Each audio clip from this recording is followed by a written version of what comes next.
All right, as we talked about before, joining us now is Zach Kram, who writes for The Ringer. Again, he wrote that great article on the best young cores in the NBA, and the New Orleans Pelicans fell at number 2. We certainly like to see that.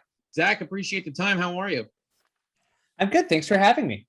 Yeah, well, we really enjoyed the article just for the ranking for the Pelicans. We did enjoy it because we learned a lot about the other 29 teams and kind of how you do things. But for those that haven't had a chance to read it yet or are going to read it after this, kind of where did this get started? I know you've done this a couple of times, but what was the basis of you all going into kind of a future power rankings, but more of just kind of the best young core here?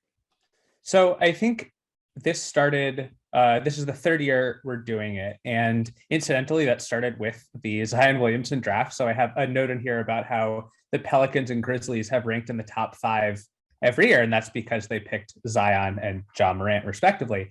But this started because at the time, I think there was a lot of discussion about the team is building for the future. The Knicks, I remember, were one of the impetuses for this because the Knicks had a lot of young players, and people I work with were saying, oh, the Knicks are set up well for the future. And I got to thinking, are they actually set up well for the future, or do a lot of teams have a couple promising pieces? I think when you're caught up in as one fan base, it's really easy to believe in your guys, right? Your young guys who are coming off the bench, showing some flashes in 15 minutes a game. But every fan base, or for the most part, every fan base has something like that. A couple teams at the bottom of the rankings, maybe not so much. But I got to talking to the folks at 538 who have a 5-year player projection system, and I use their numbers every year to see which teams have the best under 25 cores. And sure, there's not a huge difference between a 24-year-old and a 25-year-old, but you have to draw the cutoff somewhere. And I think this does a pretty good job of showing mostly who's still on a rookie contract or who might have just signed an extension, and therefore which teams are best set up to contend, maybe not this year, but 2, 3, 4 years from now. When you, I think you just did a good job of kind of explaining the formula and that kind of thing. But in layman's terms, I mean, do you have is there a feeling for why, for example, this formula ranked the Pelicans extremely high compared to maybe ESPN does a future rankings thing? I'm not sure if you are familiar with that or if you saw that, but the Pelicans were kind of more in the middle part of that. Is there something about what 538 does or the formula that they use that would lift the Pelicans to so high in the rankings? So part of it is that this is just a player ranking system. And I believe the ESPN rankings also have management and how much money they have to spend in the market they're in. I think all of those are factors that don't necessarily favor the Pelicans. Whereas if you just look at the talent on their roster, they have a lot of really good young talent. I think that's probably the biggest difference is like on 538's list, the Nets, for instance, are at the top. And it makes sense why you would most believe in the Nets over the next few seasons. But none of that is because they have players under the age of 25 who you would believe in, other than, a Nicholas Claxton, who doesn't by himself push them up to the top of the list. Gotcha. That makes sense. Did you get any complaints after you did this from, say, Lakers fans of wondering where the over 35 power rankings might be? I did have a couple tidbits in the piece, like the Milwaukee Bucks are 30th on this list, but I did say, well, the Bucks are number 1 if you did a 25 and over list. And that's kind of the pattern you get here. Most of the teams at the bottom of the list are veteran-oriented teams, the Bucks and the Lakers and the Nets. And that makes sense because I think there's a misnomer in the NBA. People look at the Lakers this year are a great example because they have so many older players, but usually the older teams are better because if you want to keep an older group together, that's probably because they have a chance to contend for the championship. The reason that the Grizzlies and the Magic and the Pelicans rank near the top of this list is because they've had a lot of lottery picks recently. Sure. So, I mean, you could say in some ways that the goal, it's nice to be near the top of these rankings, but the goal is kind of to eventually graduate to where you're not in the top tier of these. Exactly. I think the Suns this year are the best example of that, where Phoenix was in the top 10 last year because they had Ayton and Bridges and Booker. Now Bridges and Booker are 25 years old, so the Suns dropped to 23rd, but I'm pretty sure their fans are happy with the position they're in. I think the most interesting teams are the ones who are pretty good right now and at the top of this list. Atlanta is number 1. Atlanta just made the conference finals, but they're not like the Pelicans or the Magic. They have a group that can contend right now. So I think the Hawks stood out to me most when making this list. Of course, the number one team probably would have stood out anyway, but it's not like they're number one because of all they can do in the future. They're number one because of what they can do right now as well. Sure. As far as the Pelicans specifically go, I'm not sure how much you've had a chance. I mean, we're super early still in the regular season, only having played a handful of games, but if you've had a chance to kind of see some of the progress of some of the players that were the reason that they were so high. Obviously, we haven't seen Zion Williamson play yet this year, but some of the other players like Brandon Ingram and Nickeil Alexander-Walker seem to be off to good starts and, encouraging as far as, they're second on this list, but these are guys that are still under 25 that maybe in the next one they could boost it up to number one. Yeah, I think Alexander Walker stands out the most among their young players. He's boosted his scoring from 11 points per game to 17. And granted, he's playing a lot more, but it's encouraging that he's been able to maintain that level of production in a bigger load. I also think one of the other factors that helps teams at the top of this list isn't just the stars, but the depth players. That's where Atlanta stands out because it's not just Trae Young, it's also John Collins and Kevin Huerter and DeAndre Hunter and Cam Reddish. And if they didn't have Hunter and Reddish, the Pelicans would have been ahead of them. So someone like Trey Murphy, who has shot over 40% from three so far this season. He was very good in college, very good in the preseason. He's an encouraging figure going forward because he might not have star level potential, but if he can turn into a good rotation player, that really helps them down the line as well. Does eye test and get involved in any of this formula, or is it just purely projections? When you start to look at even the Pelicans, for instance, I know you wrote this before, obviously the season starting or right during it. But when you factor into maybe next year, you see a Herb Jones, for instance, for the Pelicans, who's now started in 3 straight games, was a second round pick, may not be projecting very high right now, but you kind of look and see, wow, he's had an impact with the Pelicans for 3 straight games now. Does any of that get, part of the rankings, or is it purely just the stats coming from 538?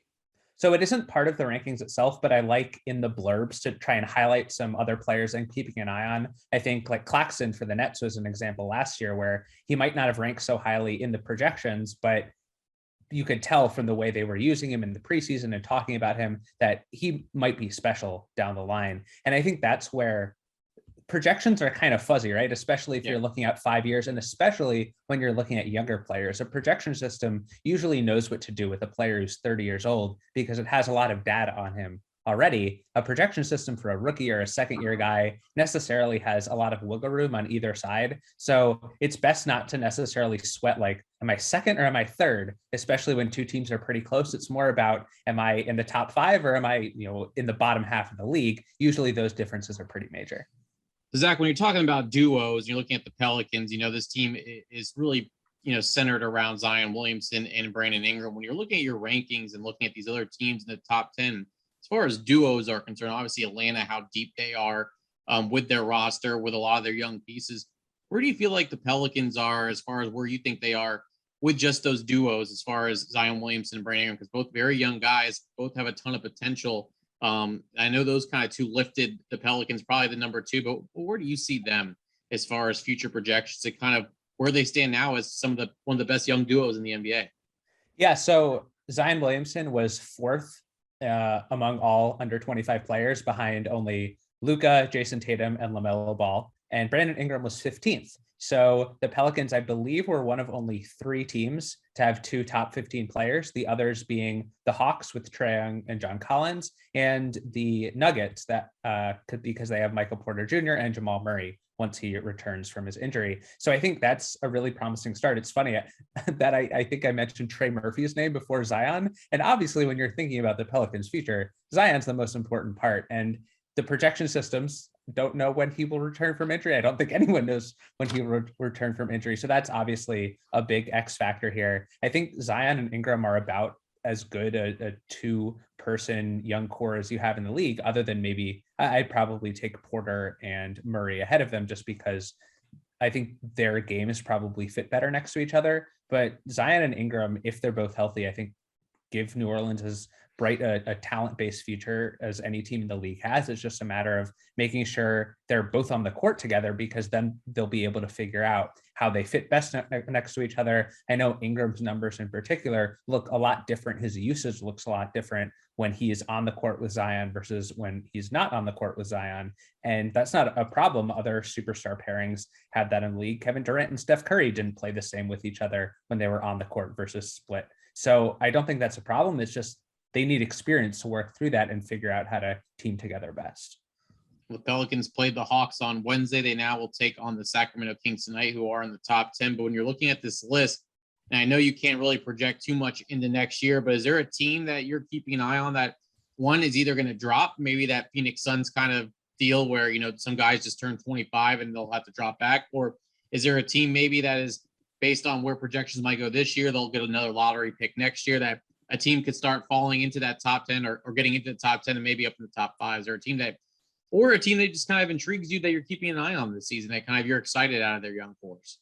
A couple of the teams that interest me most are the ones that are starting to rebuild. A team like the Thunder, which seems like it's been rebuilding for a while, is still just 17th in these rankings. I don't think they've found another core piece next to Shai Gilgeous-Alexander. A lot of their young players last year did not perform particularly well, so I'm waiting to see if they can get a second player next to him. The Rockets are another team that was basically at the bottom of these rankings every time I had done it before. They ranked 30th and 29th as they pursued a title with James Harden and only went for veterans. Now they've moved up to 20th because they had a bunch of rookies that they drafted, Jalen Green, most notably. If they're bad at the top of the lottery again, I could see them zooming up to the top with a new superstar duo. The team also that entered the top 10 that was like nowhere close to it last year was the Charlotte Hornets. And I think they speak to how quickly a team's outlook can change. They were 28th and 24th the last two times they had done this, which wasn't a very good place to be, because it's not like the Hornets were winning games. It was like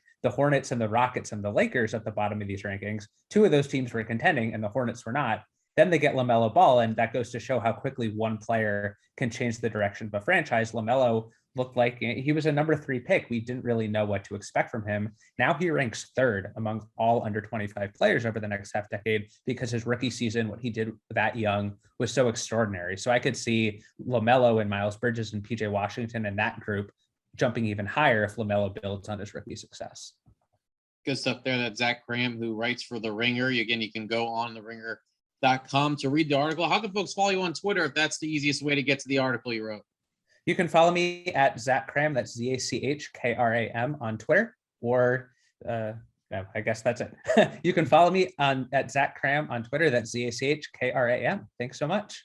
Yeah, perfect, Zach. I really appreciate the time. Really good stuff there. We'll be keeping an eye on those rankings next year. Hopefully the Pelicans are still in there in the top 5, but number 2 this year behind the Atlanta Hawks. I really appreciate the time and look forward to reading some more of your stuff. Thanks so much. Have a great weekend. Thanks, Zach.